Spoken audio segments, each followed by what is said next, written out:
school graduation ceremony sa Los Angeles na uwi sa bugbugan. Ayon sa Los Angeles County Probation Department, may biglang tumalon mula sa balkonahe sa second floor ng concert venue at inatake ang isang graduate. Mga detalye po ng balita, ibabahagi maya-maya.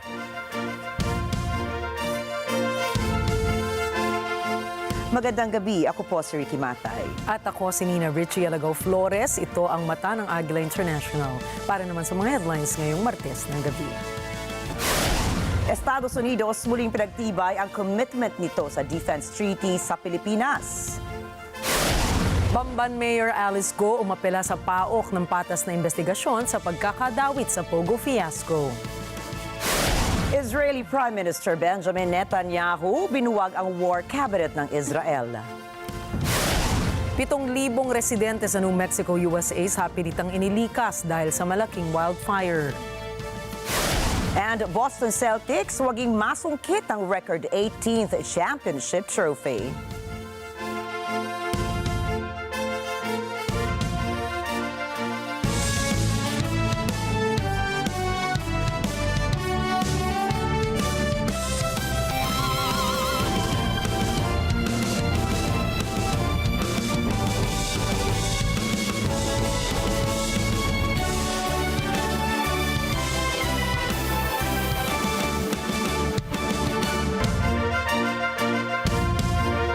Muling pinagtibay ng US State Department ang commitment nito sa United States and Philippines Mutual Defense Treaty.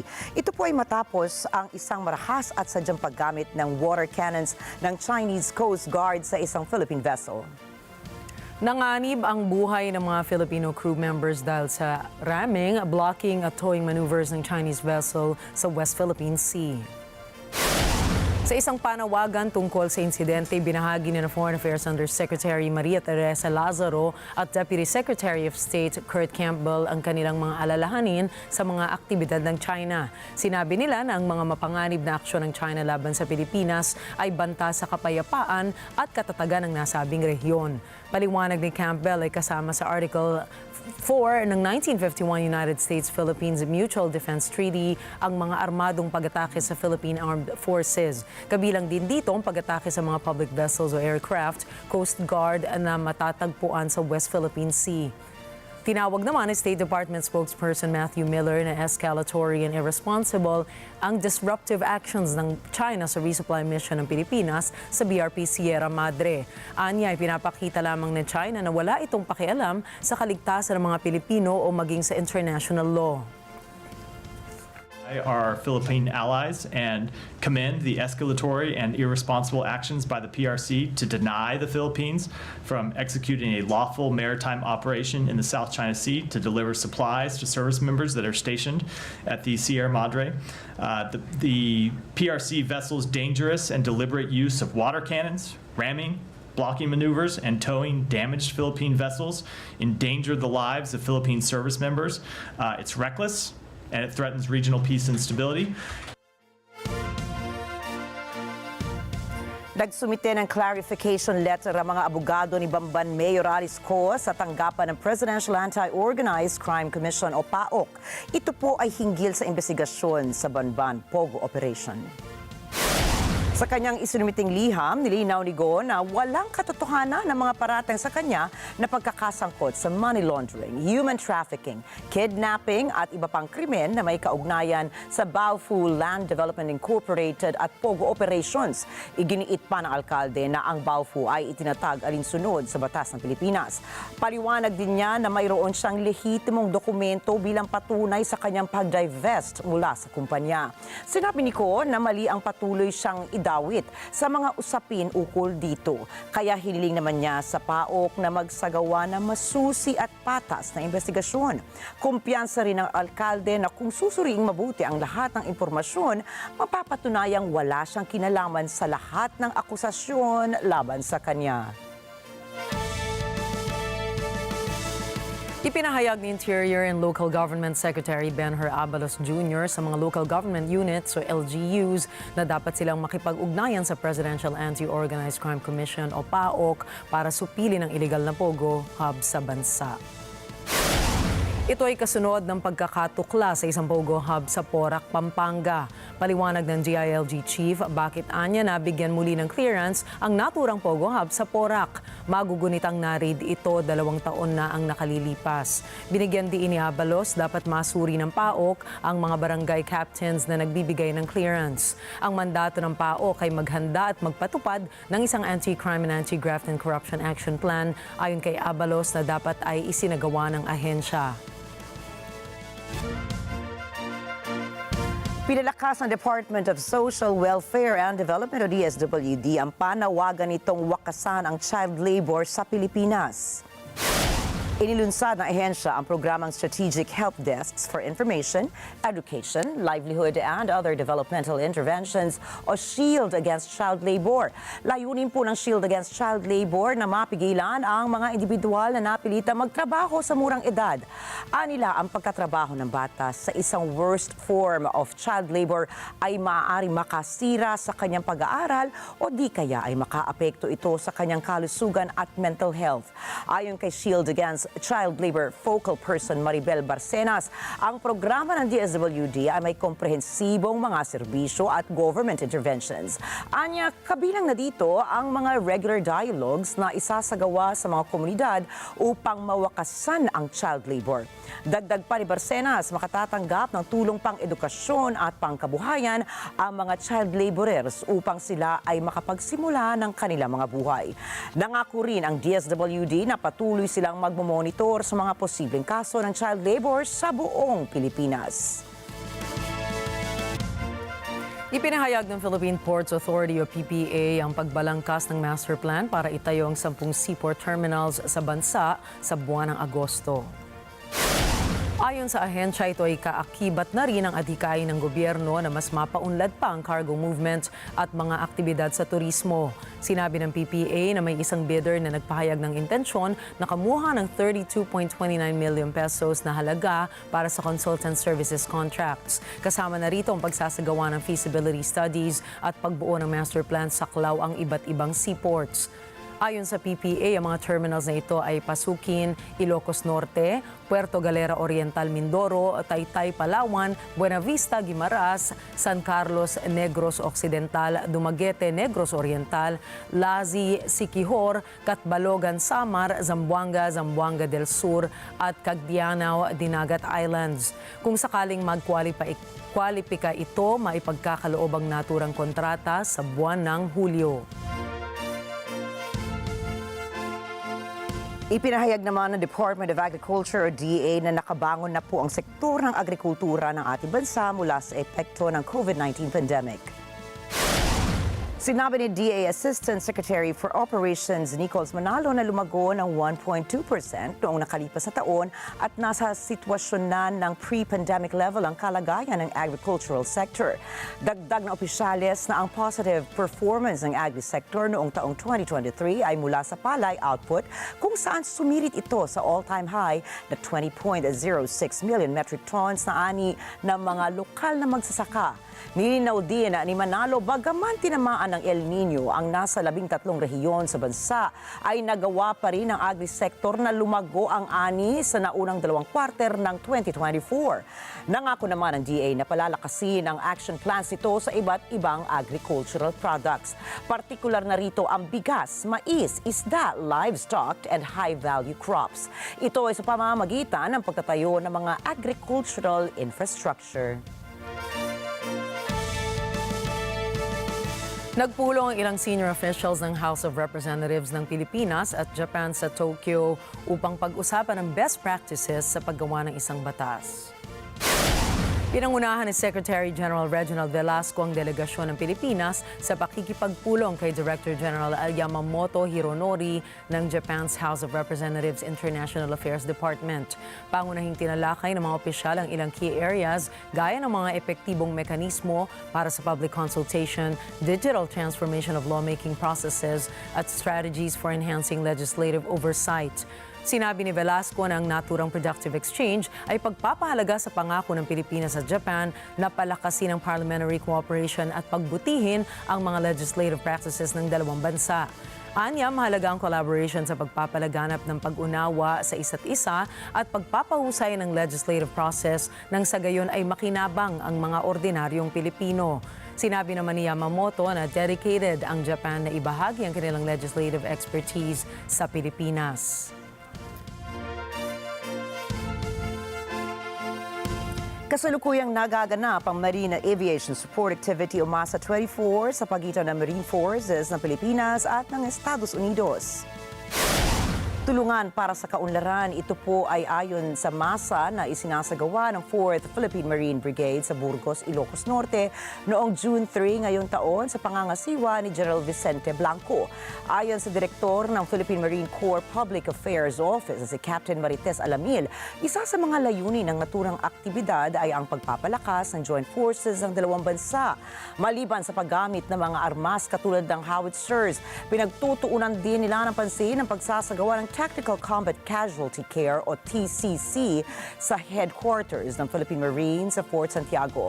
Ang TCCC ay naglalayong maturuan ng mga sundalo kung paano magsalba ng mga sugatan sa oras at pagkatapos ng isang sakuna at magligtas ng mga tao sa pamamagitan ng mga evacuation areas. Matatandaang sinabi ng U.S. Ambassador na si Mary Kay Loss Carson na hindi lamang para sa mga bansang kabilang sa aktibidad ang balikatan, kung hindi para na rin sa buong mundo. Susunod, South Korea pinaputukan ang North Koreans na tumawid sa border. Russia pinuri ang pagsuporta ng North Korea sa Ukraine war.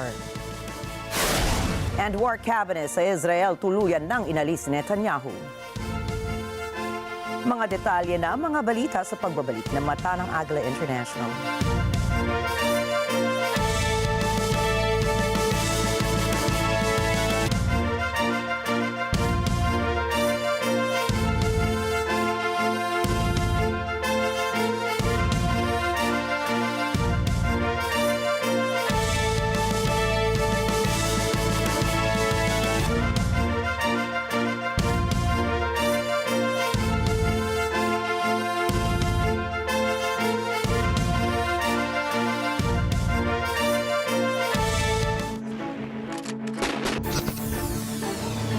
Ngayong linggo sa Cine Throwback.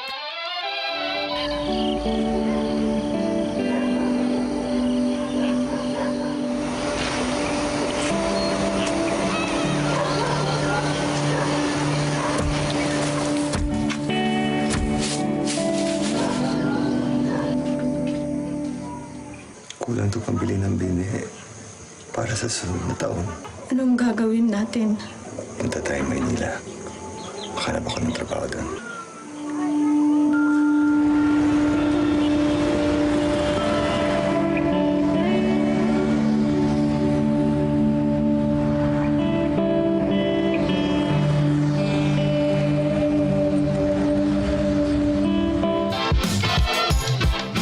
Ngayong linggo, alas 12 ng tanghali. Dito lang sa Net 25. Get together sa Net 25. Milyong pasasalamat sa inyo mga ka-Net 25 dahil umabot ng 1 milyon ang mga subscriber ng Net 25 YouTube channel. Let's subscribe together here on Net 25.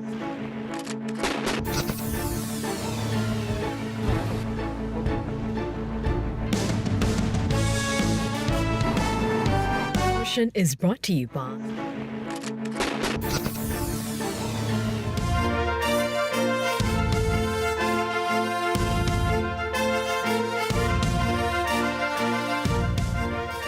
Binisita ni Chinese Premier Li Qiang ang isang lithium processing plant sa Kwinana Industrial Area, Western Australia. Ang nasabing lugar ay sagana sa likas na yaman, partikular na sa critical minerals na gaya ng lithium na ginagamit sa green energy. Ayon sa business experts, ang Western Australia rin ang nagsusupply ng higit sa kalahati ng seaborne iron ore sa buong mundo. Ang bansang China ang pangunahing consumer ng critical minerals na nanggagaling sa Western Australia. Ginagamit ng mga kumpanya ng China ang lithium sa kanilang electric vehicles production, smartphones, laptops at iba pa.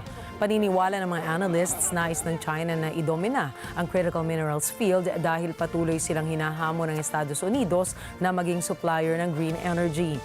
Kaugnay nito, ang pagbisita ni Lee sa Australia ay mahalaga dahil ito ang unang pagbisita ng isang Chinese premier sa Australia sa loob ng 7 taon. Lee is the first Chinese Premier to visit Australia since 2017. His visit is a substantial one, taking in 3 cities and touching on issues right across our relationship.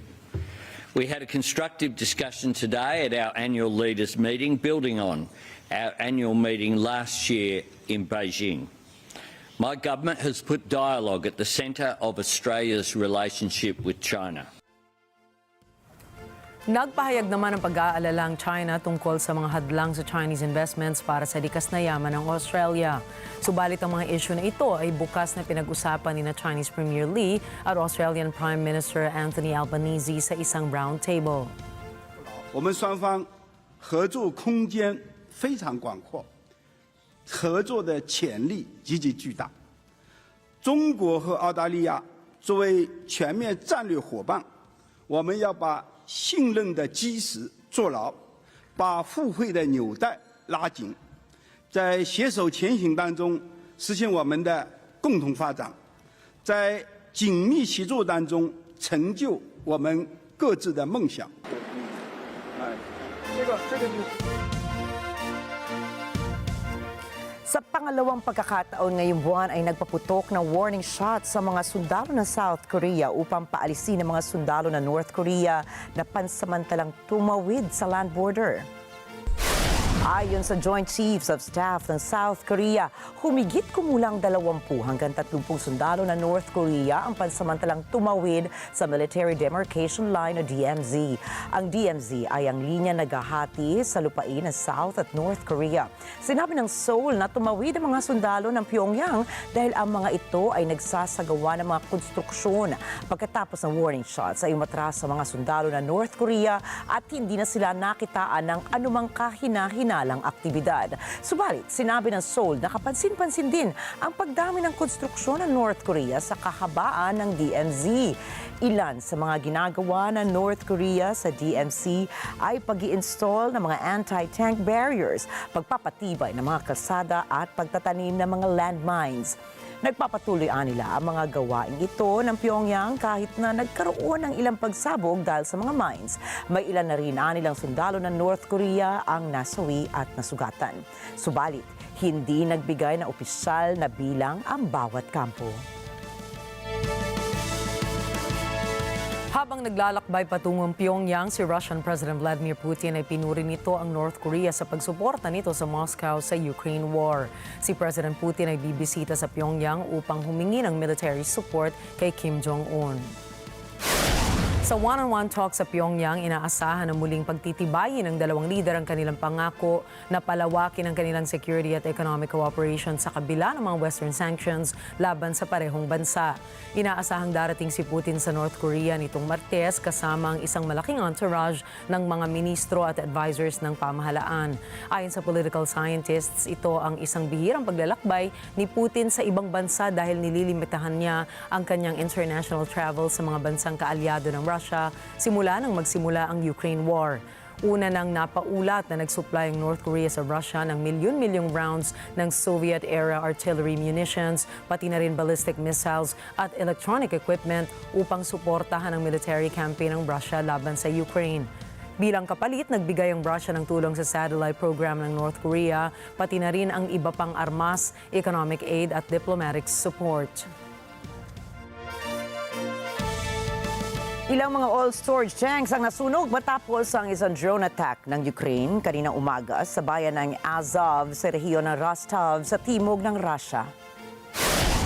Sinabi ng Russian Defense Ministry na 6 sa mga drones ng Ukraine ang napabagsak nila sa 3 rehiyon kung saan lumilipad ang mga ito. Ayon sa Ministry of Emergency Situations ng Russia, ang apoy ay mabilis na kumalat kaya kinailangan ng maraming bumbero upang maapula ang sunog. Ilang rehiyon ng Russia ang tinamaan din ng mga kamikaze drones ng Ukraine na nagdulot ng pinsala sa iba't ibang military sites, kabilang ang isang metallurgical workshop. Sa kabila po nito, inanunsyo ni Rostov Governor Vasily Golubov na walang nasawi sa insidente. Sinabi ng mga opisyal ng Ukrainian Military Intelligence na kanilang tinatarget ang mga military facilities sa Lipetsk, Volgorod at Voronezh. Umapela si Dutch Prime Minister Mark Rutte kay Hungarian Prime Minister Viktor Orban upang makuha ang suporta ng Budapest. Ang pagluklok ni Rutte sa posisyon bilang Secretary General ng NATO ay sinusuportahan ng karamihan ng mga miyembro, maliban na lang dito ang pag-veto ng Hungary. Nagkaroon ng maraming komprontasyon si Rutte at si Orban sa nakaraan, ngunit magugunitang nakita ang dalawa na nag-usap noong EU Leaders Dinner. Ipinangako ni Rutte na sa ilalim ng kanilang termino bilang NATO Secretary General ay makapagpapasya ang Hungary na hindi makilahok sa mga NATO activities na sumusuporta sa Ukraine. Matagal nang kinokontra ni Orban ang pagsuporta ng Western support o pagsuporta para sa Ukraine. Nahaharap naman sa isang kontrobersya ang Greek Coast Guard dahil sa akusasyon na inihagis nila ang dose-dosena mga migrante sa Mediterranean Sea. Batay po sa investigasyon, ang paghahagis ng mga migrante sa dagat ay 3 taon nang ginagawa ng Greek Coast Guard. Ayon sa mga nakasaksi, nakita nila na 9 na katao ang nalunod matapos itapon sa dagat ng Greek Coast Guard. Ang 9 na namatay ay kabilang sa 40 taong nasawi sa dagat dahil sa illegal pushbacks. Kwento pa ng mga migrante na kapag pinauuwi sila ay binibigyan sila ng mga inflatable rafts pero wala itong mga motor o di kaya ay lumulubog dahil tila sinadya itong butasin.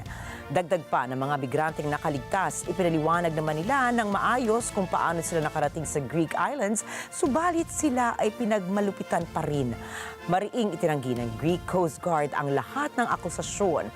Matagal nang inaakusahan ang pamahalaan ng Greece na mga sapilitang pagbabalik sa mga migrante. Anila, labag ang gawain ito sa international laws.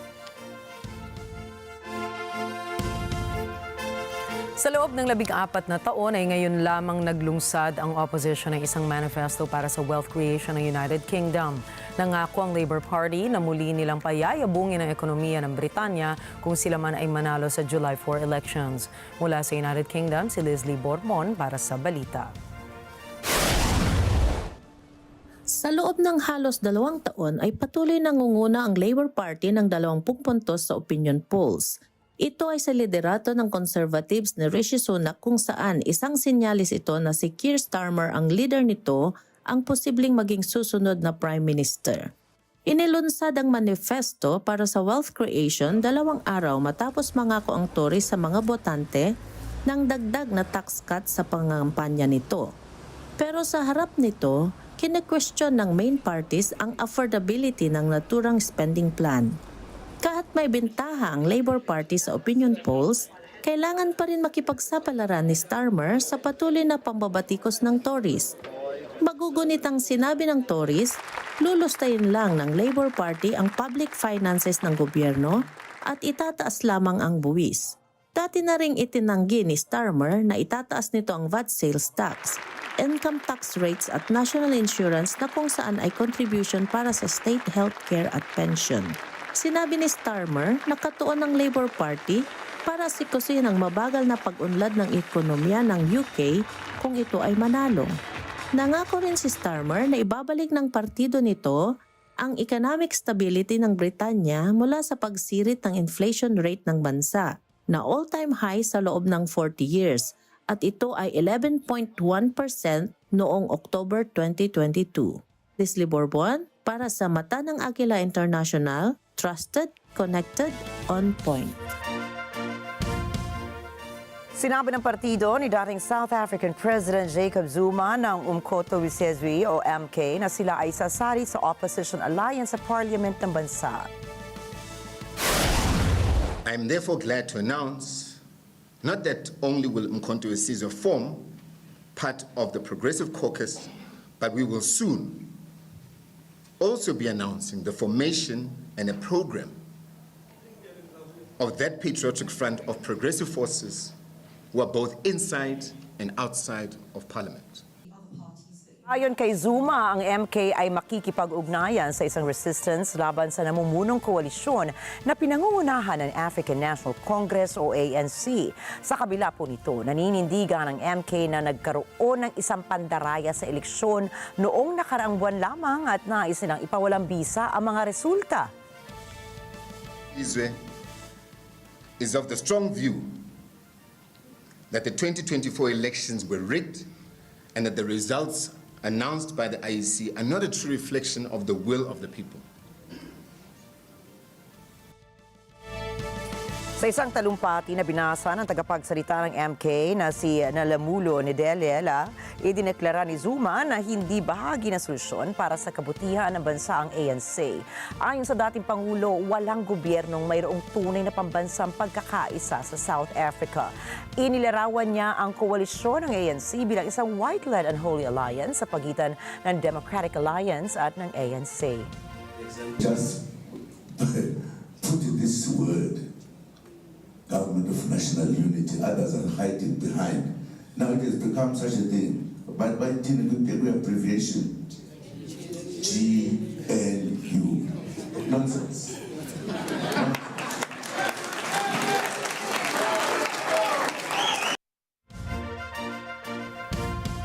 Tuluyan ng binuwag ni Israeli Prime Minister Benjamin Netanyahu ang kanyang war cabinet.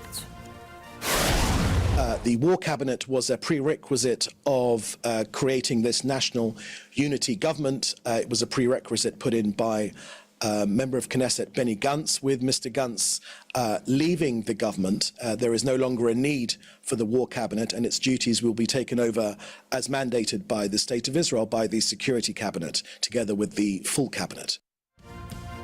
Ang war cabinet na kinabibilangan ni Prime Minister Benjamin Netanyahu, Defense Minister Yoav Gallant, former military chief Benny Gantz, Minister of Strategic Affairs Ron Dermer, Israeli Minister Gadi Eisenkot at Aryeh Deri ay nagawa ng mga unang araw matapos magsimula ng giyera sa Gaza.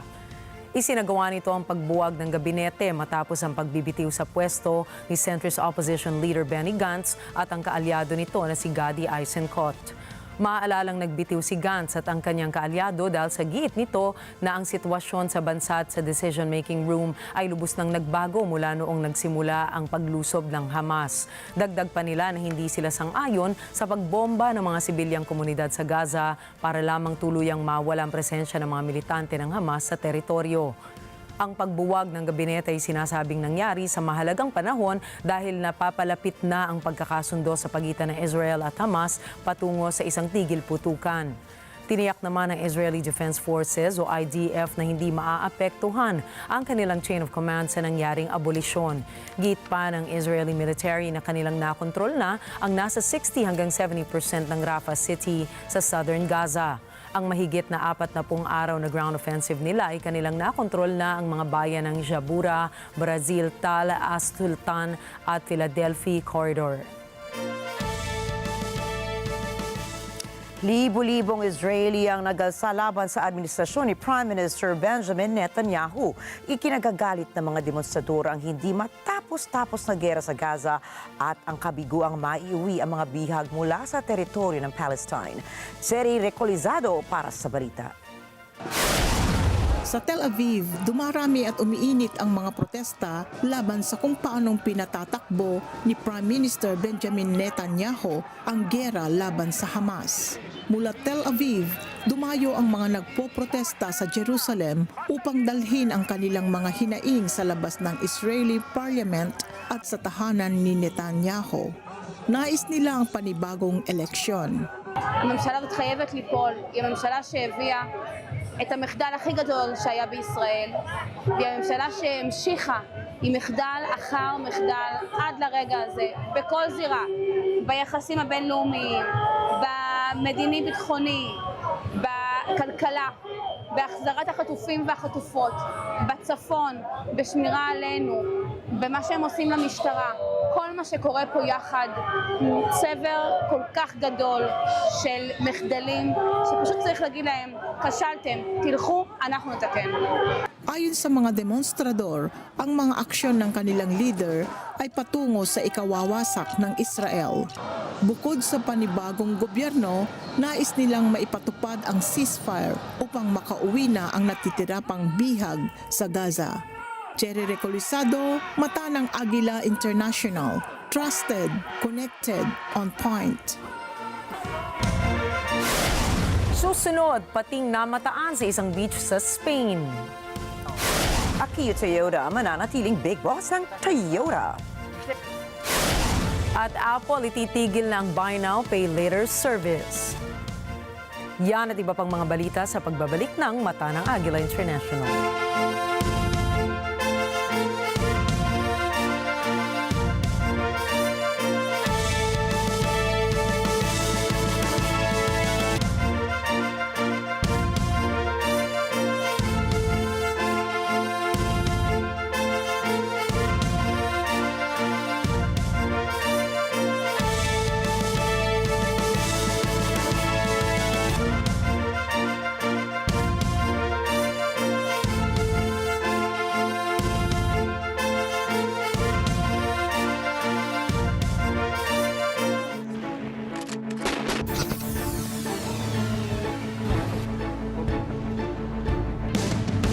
Alam namin ang iyong pagsisikap.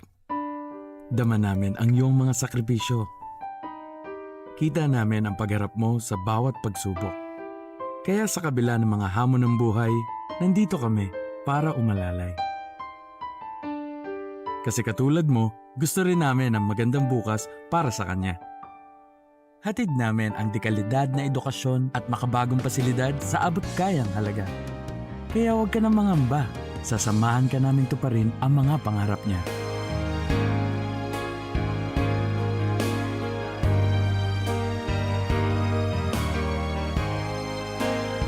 Maaasahan mong sulit dito ang mga pinagsikapan mo. Sa aming mga makabagong pasilidad at sistema ng edukasyon. Mailalabas natin ang aking talino at mga kakayahan niya. Kahit sa munting halaga, makakasiguro ka na makakasabay siya sa mabilis na pag-ikot ng mundo. Sa New Era, karamay mo kami sa bawat hamon. Kaagapay mo kami sa bawat hakbang. Kasama mo kami sa bawat ngiti at tagumpay.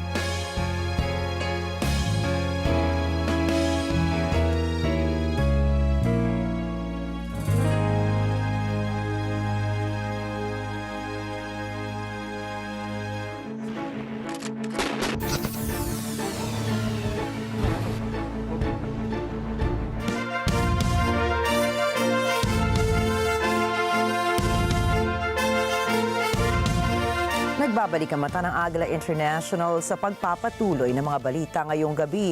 Sa Ecuador, 7 katao ang namatay at 30 ang hindi pa natatagpuan matapos ang isang landslide sa Baños de Agua Santa.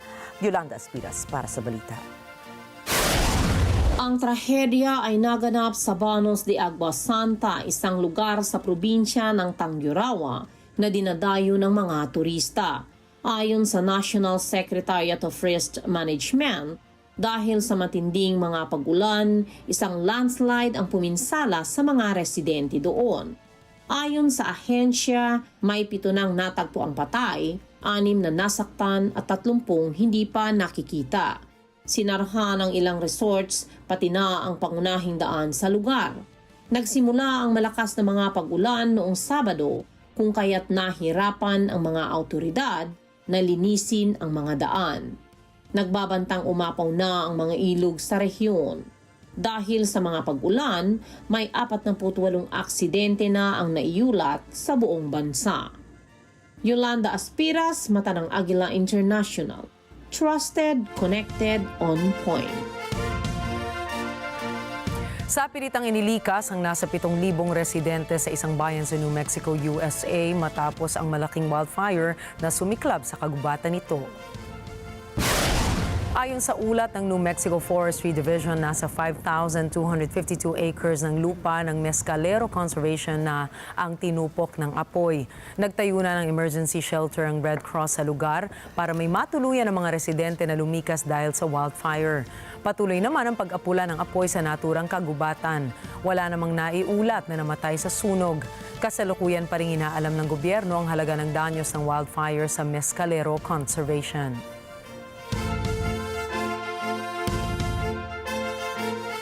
Sa New York City, handang-handa na ang lungsod para sa nagbabantang unang heat wave ng taon. Rose Papa Angeles para sa report.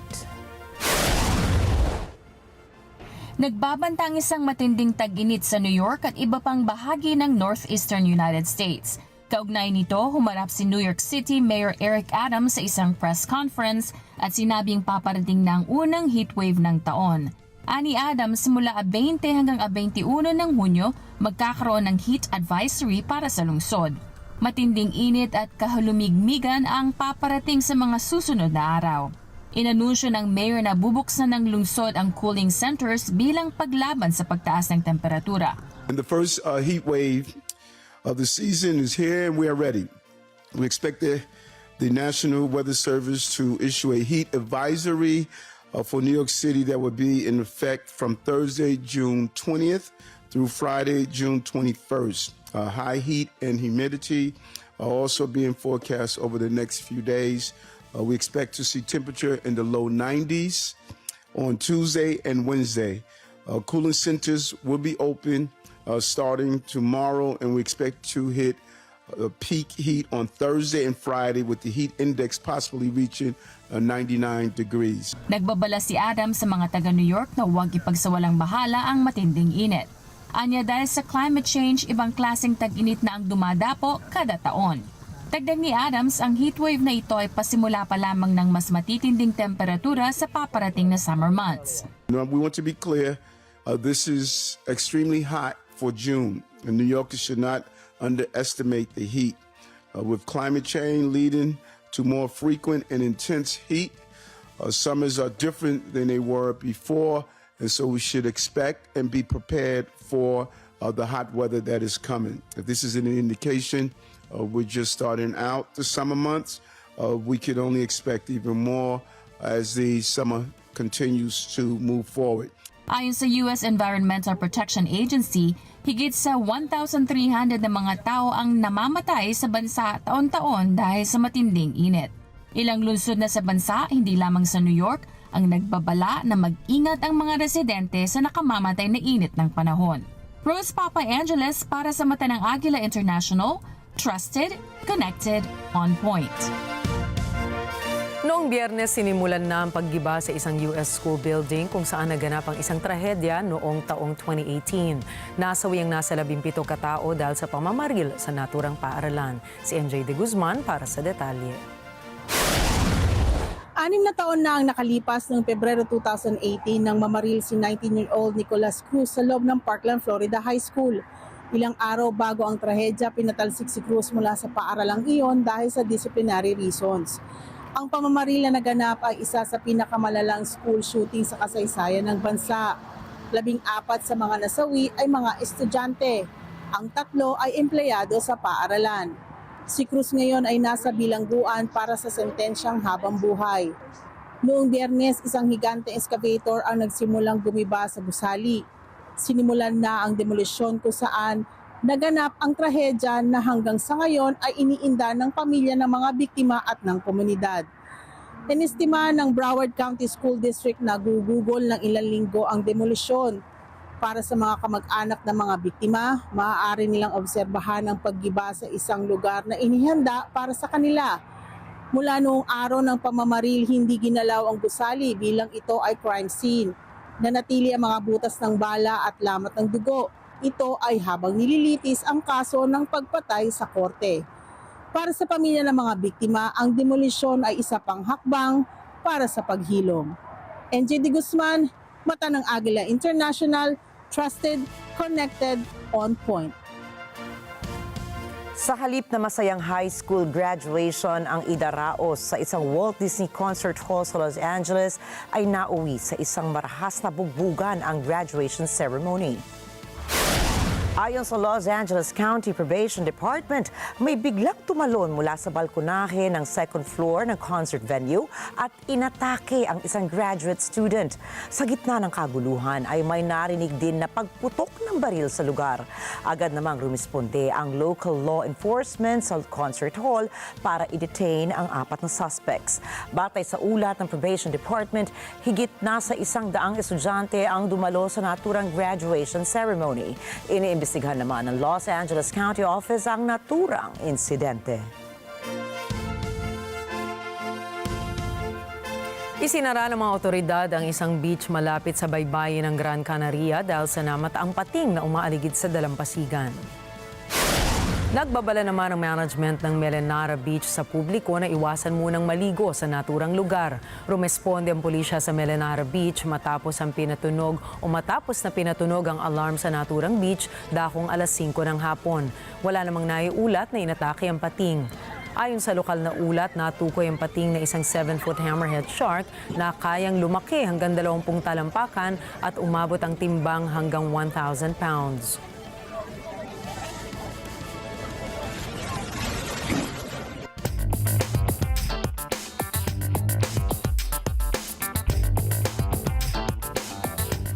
Mananatiling chairperson of the board ng Toyota ang apo ng Toyota founder na si Akio Toyoda. Ito ay matapos makuha ni Akio ang majority votes ng Toyota shareholders. Si Akio ay kabilang sa third generation ng Toyota family na nagpapatakbo sa Toyota Motor Corporation, ang pinakamalaking automaker sa buong mundo. Si Akio ay dati ring presidente at chief executive officer ng Toyota. Isa rin siyang avid auto racing fan at driver. Madalas siyang sumali noon sa mga auto races sa ilalim ng pseudonym na Moriso Kinoshita. Noong taong 2012 naman, si Akio ay pinarangalang Autocars Man of the Year.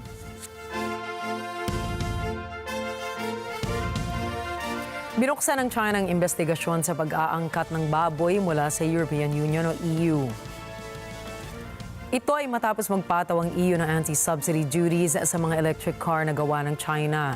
Sinabi ng Chinese Commerce Ministry na itutuon nila ang kanilang investigasyon sa mga karne ng baboy na kinakain ng mga tao. Kabilang na sa mga pork meat products na ito ay fresh, cold at frozen cuts at pig intestines, bladders at stomachs. Ang karne ng baboy ay pangunahing pagkain ng mga tao sa China. Batay sa data ng Beijing's Customs, ang pork and pork byproducts imports mula sa EU countries ay umabot sa mahigit $3 bilyong noong taong 2023. Ayon naman sa ilang residente ng China, ang anti-dumping investigation ay hindi naman makaaapekto sa kanilang pagkain ng karne ng baboy. Anila, karamihan sa mga pork meat at meat products nito ay galing sa loob ng kanilang bansa.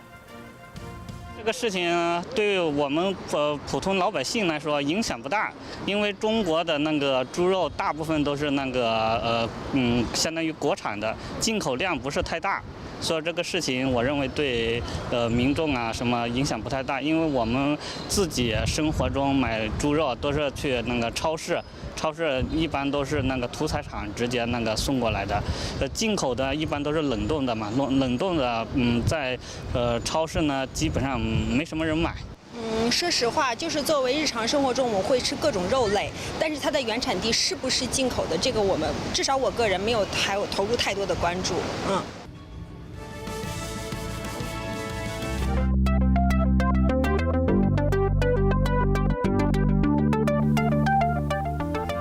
Wala pang isang taon na isasara na ng Apple ang Buy Now, Pay Later service nito na Apple Pay Later.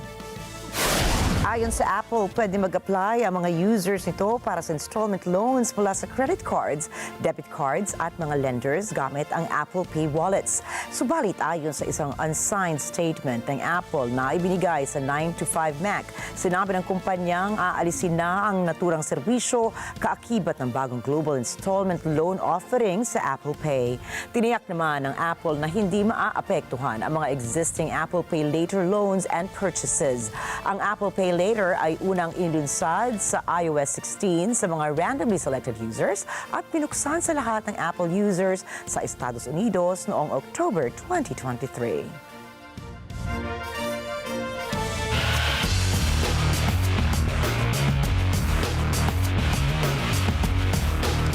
Sa sports, hindi binago ng Boston Celtics ang kanilang home crowd fans nang masungkit ang Larry O'Brien Championship Trophy makaraang talunin ang karibal na Dallas Mavericks. Si Vin Pascua para sa balita.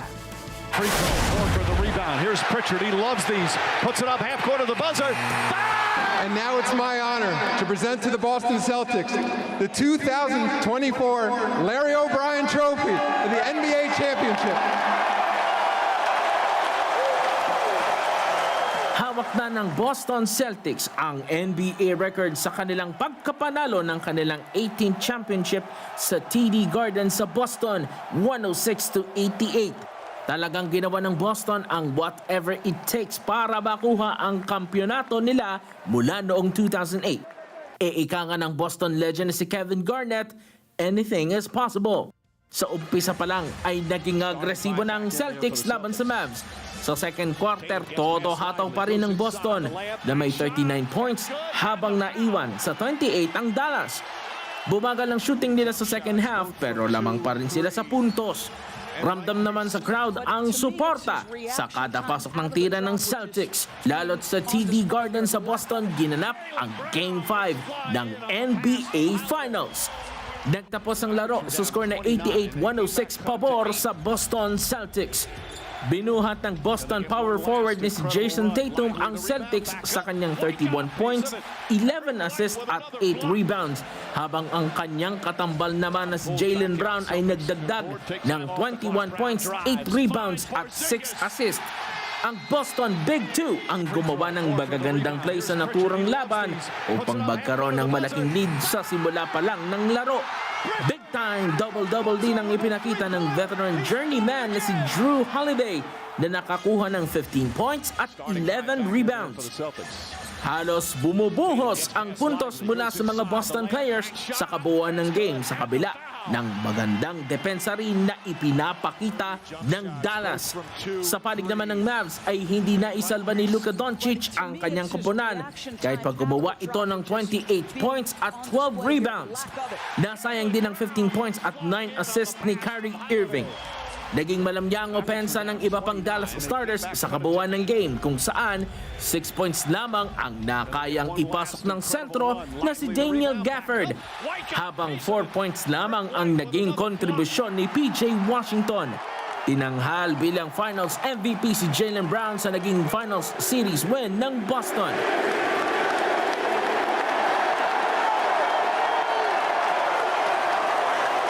Ito na ang ika-18 championship ng koponan kung saan ang kanilang huling panalo ay noon pang 2008 sa pamamagitan ng super team ni Rajon Rondo, Ray Allen, Paul Pierce at Kevin Garnett. Para sa Balitang Sports, Vin Pascua para sa mata ng Agila International. Trusted, connected, on point.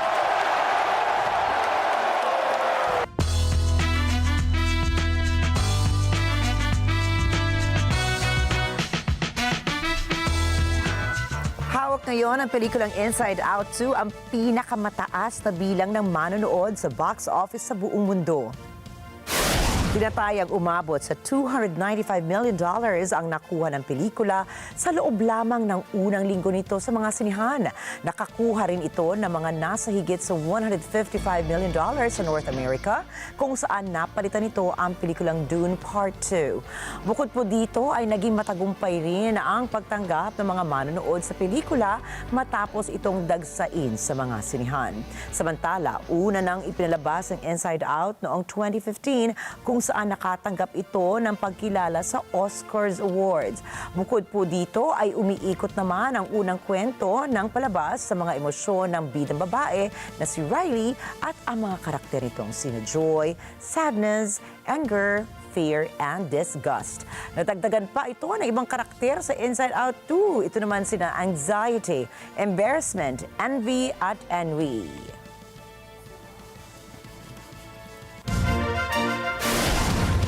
Susunod, next album ng Coldplay, eco-friendly na. Actor na si Theo James kinilala bilang UNHCR Global Goodwill Ambassador. At abangan ang iba pa mga istorya pagdating ni Alma Angeles at ng Net25 World News. Mga detalye ng mga balita sa pagbabalik ng Mata ng Agila International.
Open for Business with Cesar Vallejos. Every Sunday, 9 p.m. Let's get together. Sunday 25. Sunday 25. Matatag ang paninindigan. Matapang sa pagresponde. Matapat sa paglilingkod. Pati kang tagapagbalita. Mata natin sa balitaan. Alex Santos kasama gabi-gabi sa Mata ng Agila Primetime.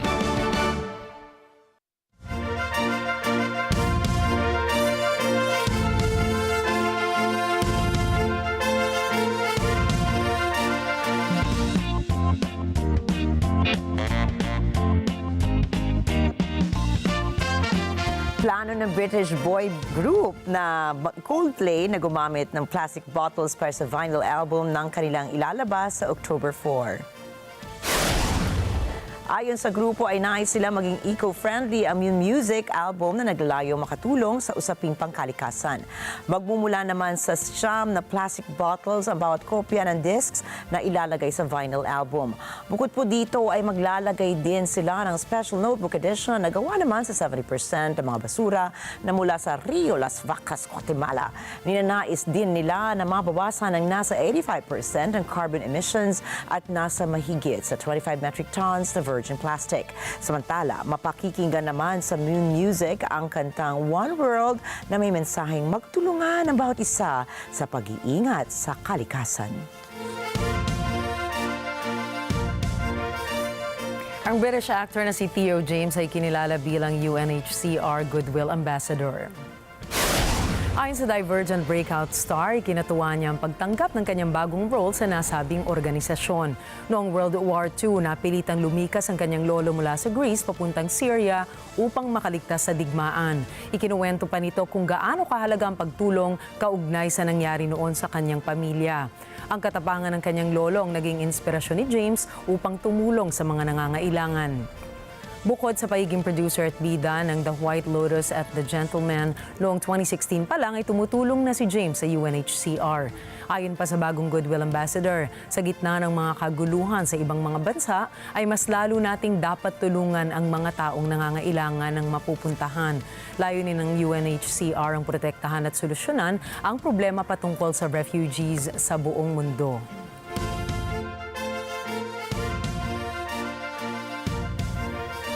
Kaya Nina, napanood mo na ba yung talagang blockbuster hit ngayon? Alin ba ito? Yes, syempre, yung Inside Out niya. Okay, sayang, na-excite ako. Akala ko may pa-joke. Ay, oo nga, no? Hindi ako nakapag-prepare. So nakita mo yung sparkle sa mata ko, ano ito? Akala ko may pa-surprise. Surprise na naman tayo. Huwag na natin gawin, nasusurprise tayo. Oo nga eh. Hindi, kailangan muna namin ng mga bata ng refresher, mapanood yung una. Medyo para matagal na kasi. medyo matagal yung yung 8 pagitan ng 1 and 2. Tama, laki. Pero exciting yan kasi napapanahon siya talaga. Oo. Di ba sabi mo nga ngayon ang medyo villainous na characterize si anxiety. Yes, anxiety. Tama ba? Kapon- Talaga namang ngayon, yes. di ba? Talagang ang mga actually pati tayo, no? Wala palang pinipiling edad yung anxiety.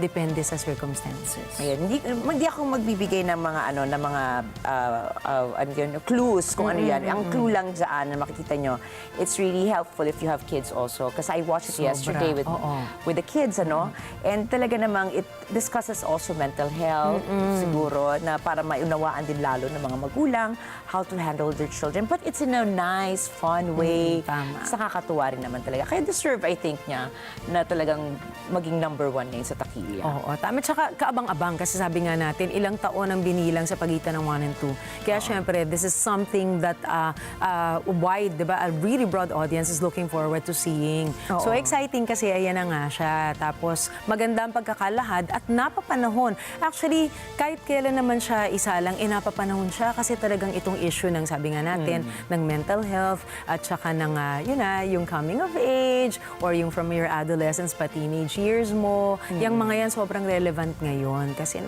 matutuwa hirap maging magulang. No? Matutuwa kayo ng boys dyan dahil walang pinipiling edad nga yan. Diba? Yung pelikulang yan. Kaya thank you, Mishka and Chrissy, dahil talagang sila yung sa akin na nag-encourage sa akin na manood.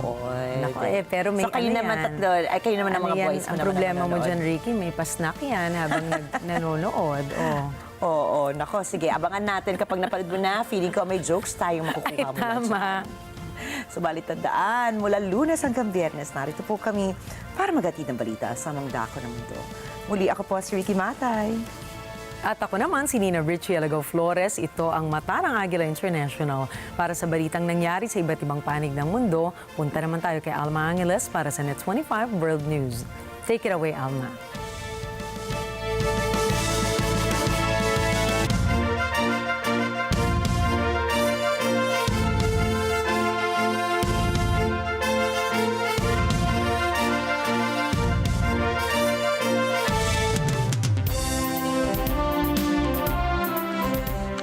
Thank you, Nina and Ricky. Good evening, everyone. I'm Alma Angeles, and welcome to Net 25 World News. On tonight's headlines. And tensions are high in the South China Sea after a Philippine vessel was rammed by the China Coast Guard near Second Thomas Shoal. One Philippine Navy personnel was severely injured in the incident. In other international news, the White House has condemned a deadly attack on a commercial ship, the MV Tudor, in the Red Sea last week. A Filipino sailor tragically lost their life in the attack. Authorities emphasized that the targeted vessel was not involved in the Israel-Hamas conflict. On the diplomatic front, Russian President Vladimir Putin praised North Korea today for its support of Moscow's actions in Ukraine. And this comes ahead of Putin's visit to Pyongyang, where the two nations are expected to strengthen their defense ties. Adding to the global tensions, Russia announced a 10-day naval exercise starting today. The exercise will involve numerous ships sailing in the Pacific Ocean near South Korea and Japan. And turning to weather, the summer sun isn't bringing warmth this year in the northeastern United States. A scorching heat wave is gripping the region, pushing temperatures to record highs. Meanwhile, California is grappling with its biggest wildfire of the year, with flames scorching nearly 15,000 acres. China is facing weather extremes on both ends of the spectrum. Heavy rains and flooding are causing problems in the southern regions, while the northern parts experience some of the highest temperatures of the year. On a brighter note, Hong Kong's Environmental Protection Department is pioneering a new initiative to combat air pollution. They've deployed an AI-powered robot dog, marking a unique approach to environmental investigations.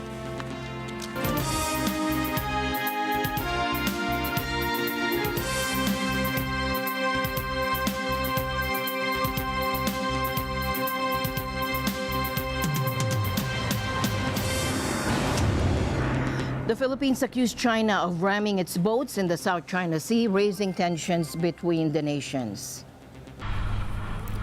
The Philippine government accused Chinese ships of ramming and damaging its boats in the South China Sea during a confrontation in waters off the Second Thomas Shoal, home to a garrison of Filipino troops. The People's Liberation Army, Navy, China Coast Guard, and Chinese maritime militia vessels engaged in dangerous maneuvers, including ramming and towing, according to Manila's National Task Force in the West Philippine Sea in a statement. Their actions put at risk the lives of our personnel and damaged our boats. The Chinese Coast Guard said early on Monday a Philippine resupply ship in the area had ignored many solemn warnings from the Chinese side and that they took control measures against it in accordance with the law. Beijing said it approached the Chinese vessel in an unprofessional way, resulting in a collision. Philippine Defense Secretary Gilberto C. Teodoro vowed to defend his country's sovereignty, saying China's dangerous and reckless behavior in the West Philippine Sea shall be resisted.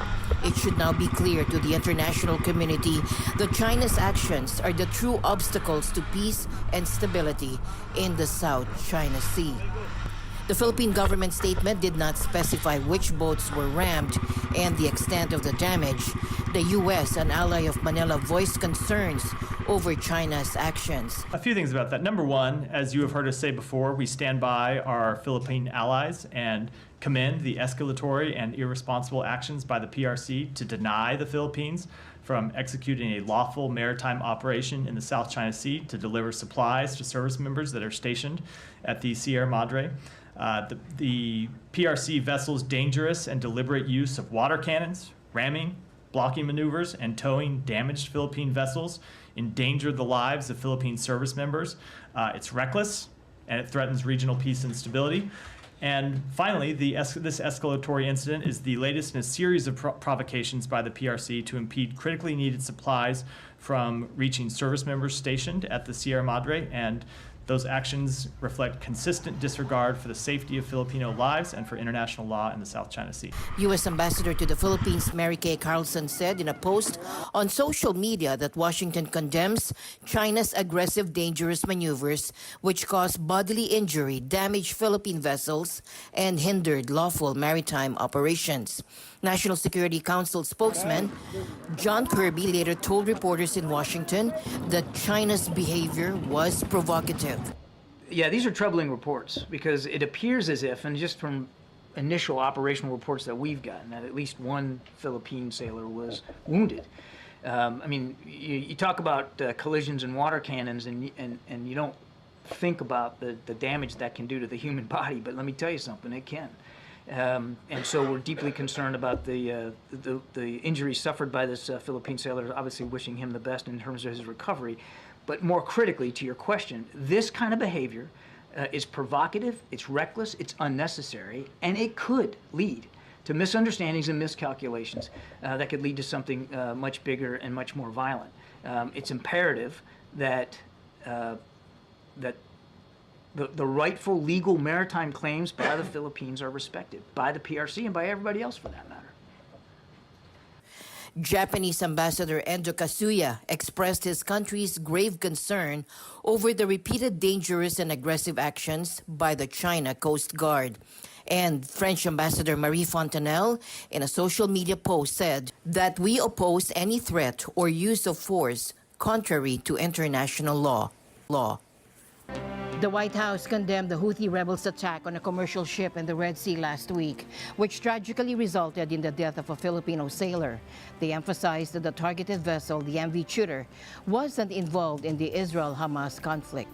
Now, a few days ago, the Houthis attacked the Liberian-flagged, Greek-owned and operated bulk cargo carrier merchant vessel Tudor, killing a crew member who hailed from the Philippines. The Tudor had just completed a port call in Russia and was bound for Egypt. She had nothing whatsoever, nothing to do with the conflict in Gaza. They also attacked the Palawan-flagged, Ukrainian-owned, Polish-operated motor vessel Verbena, critically wounding a crew member from Sri Lanka. The Verbena had previously stopped in China, then Thailand, and was on her way to Italy.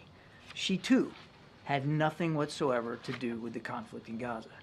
So just think about that for a hot minute or two. The Houthis killed an innocent crew member from the Philippines and critically wounded a Sri Lankan sailor who were guilty of no crimes, who were simply doing their jobs as professional mariners. They weren't delivering arms to Israel. They weren't taking sides in the Middle East. They were just manning their posts aboard ship, trying to earn a paycheck and keep global commerce moving. Like the ships that they sailed in, these two blokes had nothing whatsoever to do with the conflict in Gaza. He also referenced newly announced U.S. sanctions that the State Department said will target 3 individuals and 6 entities involved in the Houthis' weapons procurement network. The State Department said the sanctions targets have enabled Houthi forces to generate revenue and acquire a range of materials needed to manufacture the advanced weaponry they use to conduct ongoing terrorist attacks against U.S. and allied interests. Thai prosecutors formally charged former Prime Minister Thaksin Shinawatra under strict royal insult laws for comments made nearly a decade ago. Thaksin, a prominent figure twice elected and later ousted in a 2006 military coup, faces multiple legal cases that could stir political unrest in Thailand. The charges stem from remarks he made in a 2015 interview with South Korean media, accused of lèse majesté, a crime punishable by up to 15 years in prison under Thailand's laws protecting King Maha Vajiralongkorn and his family. Thaksin, who leads the Pheu Thai Party in Thailand's coalition government, appeared in Bangkok's Ratchada Criminal Court and was also charged under the Computer Crimes Act, which carries a potential 5-year jail term. His lawyer stated Thaksin denied all charges and he was released on bail set at 500,000 baht, and that's around $13,500, with travel restrictions imposed pending further court proceedings scheduled for August 19. ด้วยดีนะครับแล้วก็อย่างที่ผ่านมาเนี่ยท่านยืนยันเสมอครับว่าท่านไม่ได้กระทำความผิดไม่มีเจตนาที่จะบุคคลที่ได้รับความคุ้มครองตามมาตรา1นะครับ Russian President Vladimir Putin praised North Korea today for its steadfast support of Moscow's actions in Ukraine, and that is ahead of his visit to Pyongyang to strengthen defense ties between the two nations. President Putin will arrive Tuesday night for his first visit in 24 years amid regional security tensions highlighted by a recent confrontation at the Korean border. Despite North Korea denying it provided military aid, President Putin thanked Kim Jong-un's government for its support. He said, "We highly appreciate that the DPRK is firmly supporting the special military operations of Russia in Ukraine." Putin wrote in Pyongyang state media, the U.S. expressed concern about the trip's security implications for South Korea and Ukraine. No surprise that he went to North Korea after his so-called election, a real nail-biter that was. He was going to go on a little bit of a charm offensive here, and that's what he appears to be doing. We're not concerned about the trip. What we are concerned about, Trevor, is the deepening relationship between these two countries. Not just because of the impacts it's going to have on the Ukrainian people, because we know North Korean ballistic missiles are still being used to hit Ukrainian targets, but because there could be some reciprocity here that could affect security on the Korean Peninsula. Now, we haven't seen the parameters of all that right now, certainly haven't seen it come to fruition, but we're certainly going to be watching that very, very closely. And now to the Middle East. The Israeli army announced a daily tactical pause in Gaza beginning Sunday from 8 a.m. to 7 p.m. And that is to allow for humanitarian aid deliveries. Now, this pause is not a full ceasefire and will only affect a small part of northern Gaza. Israeli forces will continue their operations against Hamas in central Gaza and the southern city of Rafah. And this pause comes after the Israeli army suffered 11 casualties over the weekend. Prime Minister Benjamin Netanyahu criticized the pause, calling the 11-hour humanitarian break unacceptable. על אף המחיר הכבד והמטלטל, עלינו לדבוק במטרות המלחמה. השמדת היכולות הצבאיות והשלטוניות של חמאס, השבת כל חטופינו, וידוא שעזה לא תהווה עוד איום על ישראל, והשבת תושבינו בבטחה לבתיהם, הן בצפון והן בדרום. Now, reports suggest that Netanyahu and his defense minister were not informed of the military's plans in advance. Netanyahu countermanded the army, insisting on continued military action to dismantle Hamas's capabilities, secure hostage releases, and eliminate threats from Gaza. Far-right ministers in Netanyahu's government have also condemned the army's decision, with National Security Minister Itamar Ben-Gvir calling for the removal of senior military officials. Meanwhile, thousands of Israelis have protested against the Netanyahu government, calling for a hostage release deal and new elections, expressing dissatisfaction with the current situation and government actions. This war has to stop. We need to do a negotiation, a dialogue for peace.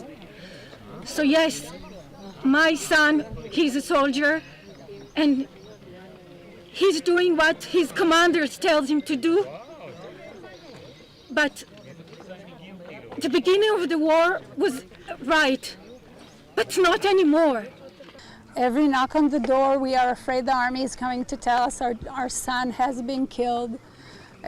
We don't sleep well.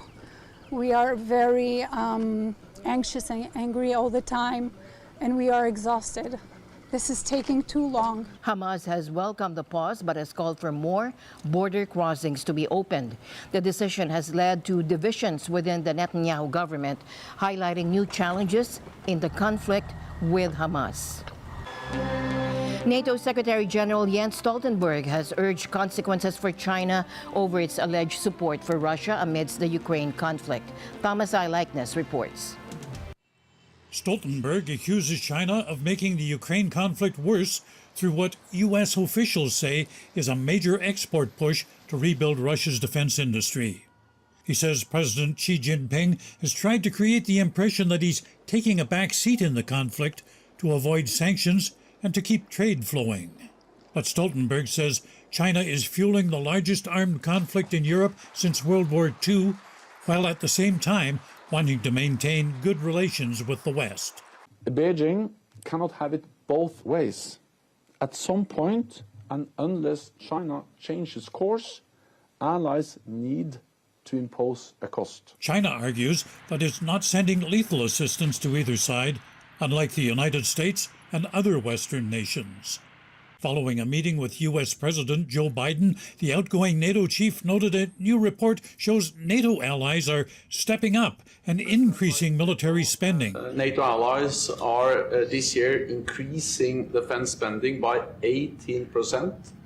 That's the biggest increase in decades. And Stoltenberg says those defense dollars are badly needed. He says Kyiv needs predictable and steady military funding, adding it's critical to get more weapons into Ukrainian hands. It may seem like a paradox, but the path to peace is therefore more weapons for Ukraine. NATO next month celebrates its 75th anniversary with a summit in Washington. That gathering aims to send a decisive long-term message of support for Ukraine. It comes ahead of Biden's re-election fight against Republican candidate Donald Trump in November. Now, Trump has been no friend of NATO. He has long raged over what he sees as unfairness in the alliance, which was founded to counter the Soviet Union. The Secretary General Stoltenberg, well, I don't know if he is anymore, but he was my biggest fan. He said all these presidents came in, they'd make a speech, they'd leave, and that was it. And they all owed money, and they wouldn't pay it. I came in, I made a speech, and I said, you got to pay up. They asked me that question. One of the presidents of a big country stood up and said, well, sir, if we don't pay and we're attacked by Russia, will you protect us? I said, you didn't pay? You're delinquent? He said, yes, let's say that happened. No, I would not protect you. In fact, I would encourage them to do whatever the hell they want. You got to pay. You got to pay your bills. Biden, for his part, hails NATO's achievements over the decades, adding the alliance will hold Russia in check. Together, we're deterred further Russian aggression in Europe. I think I know we've welcomed Finland and Sweden to the alliance. And we strengthened NATO's eastern flank, making it clear that we'll defend every single inch of NATO territory. In an unstated bid to Trump-proof future efforts, Stoltenberg wants the Washington summit to commit the alliance to provide at least $43 billion a year in military aid to Ukraine. And he says NATO should be in charge of coordinating that. Thomas I. Likeness, Net 25 World News. Meanwhile, today, China responded to NATO's accusations regarding the Ukraine war. NATO Secretary General Jens Stoltenberg had accused Beijing of worsening the conflict by supporting Russia's defense efforts. Take a look. 中方不是乌克兰危机的制造者和当事方，始终致力于劝和促谈。中方的客观公正立场和建设性作用得到了国际社会的广泛认可。奉劝有关方面停止甩锅推责、挑拨离间，不要拱火浇油、鼓动阵营对抗，切实为政治解决危机做点实事。 Russia announced it will start a 10-day naval exercise involving many ships sailing in the Pacific Ocean and near South Korea and Japan, according to Moscow's defense ministry. The drills come as tensions rise between Moscow and the two Asian countries ahead of Russian President Vladimir Putin's visit to Pyongyang. The exercise will take place in the Pacific Ocean, Sea of Japan, and Sea of Okhotsk, with 40 ships, boats, and support vessels, and around 20 planes and helicopters participating, according to the Defense Ministry. Russia often conducts drills in Pacific waters off its western coast to demonstrate naval power. However, Western countries have grown more anxious about these exercises since Russia's military attack on Ukraine in 2022. Coming up next, forget the sunshine. A brutal heat wave is roasting the northeast U.S. with record-breaking temperatures. And the Golden State faces its biggest wildfire of the year, with flames consuming nearly 15,000 acres. Flooding in the south and scorching temperatures in the north. China is battling weather extremes on both ends of the spectrum. And meet the cutting-edge AI-powered robot dog sniffing out air pollution in Hong Kong. That and more when we come back.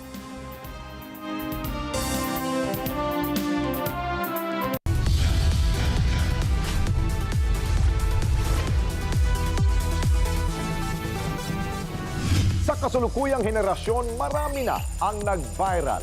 Dahil po yan sa kanilang ginagawang pagtulong sa kapwa. Pero mas marami ang tumutulong kahit walang nakakakita. Kaya naman kung ikaw ay may kilala na grupo o individual na may natatanging pagresponde sa lipunan at maging sa kalikasan, mag-text lamang sa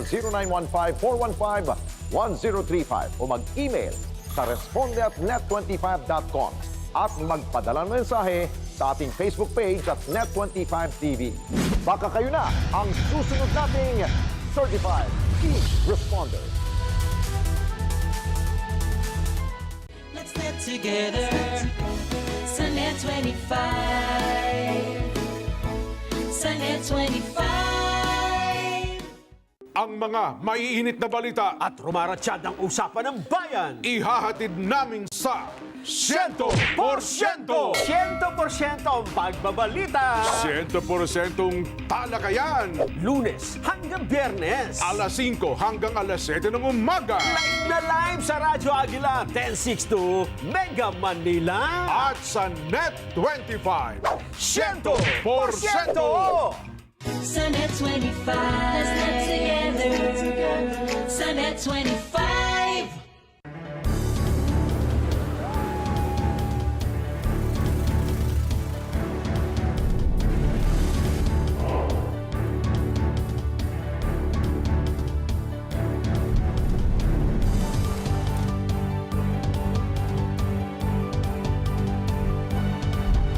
Open for business with Cesar Vallejos. May init na issue at malalim na talakayan. Wala namang scandals, wala namang corruption issue or anything of that magnitude to warrant a change in leadership. Ang news commentary show na matapang at may paninindigan. Ito nga yung may Chinese mafia, nakakakuha ng mga authentic na Filipino birth certificate. Well, ako because nga sabi ko, ibabalance mo lang naman yan eh. So, maging mas stricto lang tayo, siguro taasan natin yung ante. Ano sa palagay nyo? Monday to Friday, 8 to 10 a.m. Dito lang sa Net25. Let's net together sa Net25. Sa Net25.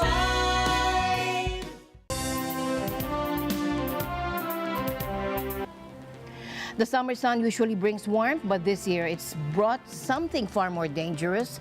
A scorching heat wave is gripping the northeast U.S., pushing temperatures to record highs. A dangerous heat wave is sweeping across the U.S., bringing scorching temperatures from Arizona to Maine. Excessive heat warnings are in effect all week long, with millions of Americans feeling the intense heat. Cities like Detroit and Bangor, Maine are expecting feels-like temperatures well into the 90s and even triple digits.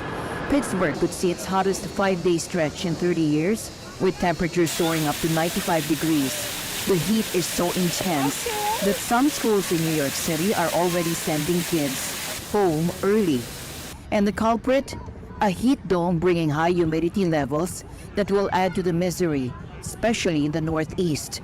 New York City is expected to be one of the hardest hit areas, with a heat index approaching 100 degrees. Now we want to be clear, this is extremely hot for June, and New Yorkers should not underestimate the heat.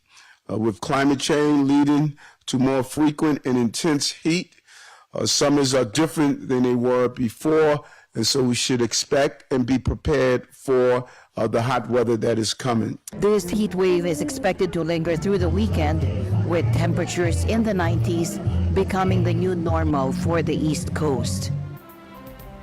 With flames scorching nearly 15,000 acres, California is grappling with its biggest blaze of the year.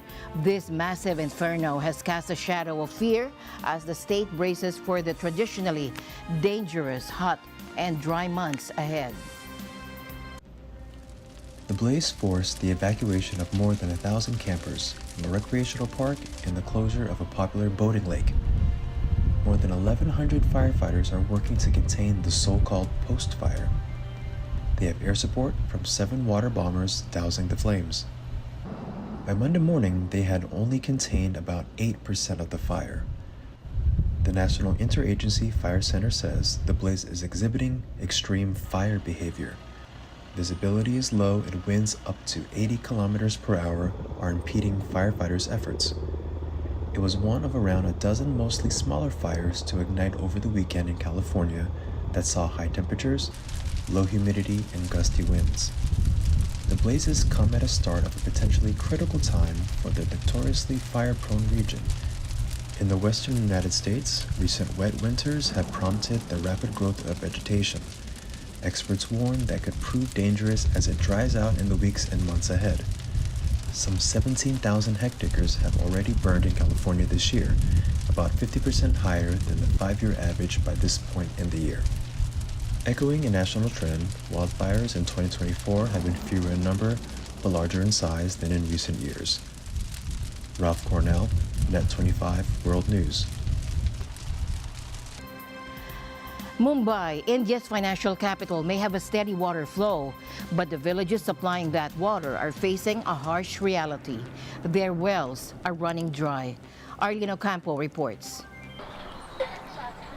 Villagers get their water from traditional wells like these, and these wells are starting to run dry. Rural residents say the government doesn't care about the situation as long as Mumbai gets the water it needs. आमच्याकडे जो साठा आहे पाण्याचा तो शहरात जातो पण आणि आमची परिस्थिती अशीच राहते कारण आम्हाला प्यायला पाणी भेटत नाही तर मग आमच्या ग्रामीण भागात राहून उपयोग नाही कारण मोठ्या माणसाकडे सरकार लक्ष देतं गोरगरिबांकडे लक्ष देत नाही सरकार आमची अशी परिस्थिती राहिली आम्ही काय सुधारणार. Water rights activist Himanshu Thakkar says others who rely on rivers and lakes are also finding themselves out of luck. Thakkar says the dams only benefit the cities. He says villagers actually suffer losses from the dams. Areas around Mumbai metro region where there's multiple dams, all built in tribal areas. And it's not only that the tribal people not only not get any benefit, all the benefits goes to the cities, but it's the tribal people who suffer when these dams are built in terms of submergence, in terms of impact, in terms of deprivation from forests and natural resources, and then they don't get benefit. Climate change is making the problem worse. Shifting weather patterns are bringing longer lasting and more intense droughts. Wells rapidly run dry early in the extreme heat. Temperatures this year have surged above a brutal 45 degrees Celsius. When the well dries, the village then relies on a government tanker with irregular supplies 2 or 3 times a week. It brings untreated water from a river where people wash and animals graze. Arlene Ocampo, Net 25, World News. In China today, more than 12 people were reported missing following heavy rains and flooding in the southern regions, while the northern parts experienced some of the highest temperatures of the year. Now, according to state news agency Xinhua, 4 people went missing after a sudden flood in Changji, located in the northwestern Xinjiang region, where heavy rains caused landslides and blocked roads. In Meizhou, a city in southern Guangdong province, landslides on Monday resulted in 5 deaths, with 15 people reported missing and another 13 described as trapped by early morning, as reported by state broadcaster CCTV. Footage from CCTV showed overturned cars, damaged buildings near Meizhou, with residents wearing rubber boots sorting through muddy streets filled with debris to salvage their belongings. President Xi Jinping urged emergency workers to respond swiftly to the disasters and ensure effective relief and rescue efforts against floods and droughts, according to Xinhua's report. Meanwhile, northern China faced scorching temperatures, with the mercury expected to climb to as high as 39 degrees Celsius. That's about 102 degrees Fahrenheit in Beijing, Tianjin, and Hebei, according to the National Meteorological Center. Authorities also took steps to provide drought prevention and disaster relief in 7 provinces across northern, eastern, and central China. Now, this summer, China has been grappling with extreme weather events, a trend scientists attribute to climate change exacerbated by greenhouse gas emissions, with China being the world's largest emitter. To Hong Kong now, where a pioneering initiative by the Environmental Protection Department has introduced an AI-powered robot dog set to transform air pollution investigations. This is an artificial intelligence, or AI, environmental air nuisance investigation robot dog developed by the Environmental Protection Department. Created with a highly keen sense of smell, it can detect unknown gases, analyze their properties, and track their direction. Our AI dog is equipped with computer vision, robot mechanics, advanced gaseous sensors, and AI algorithms, and it is able to predict the air pollution source and activity. Recently, this AI robotic dog played a crucial role in solving the mystery behind an air pollution case in the Yuen Long Industrial Estate. Investigators simply followed the direction indicated by the AI dog and finally found the source of the pollution. Conventionally, EPT investigator found out the air nuisance source by smelling and approached to the direction of the emission sources. The investigation was still highly dependent on human searching. As such, we designed the AI dog in order to assist and even replace humans to carry out investigations. By enhancing government personnel's understanding and application of innovative technologies like AI, the office seeks to inspire innovative ideas and introduce different technologies to optimize public services, ultimately benefiting and providing convenience to citizens. And that's all the international news we have for you tonight on Net 25 World News. For more updates on these stories and others developing around the globe, visit our website at net25.com or follow us on social media. From all of us here at Net 25, good night.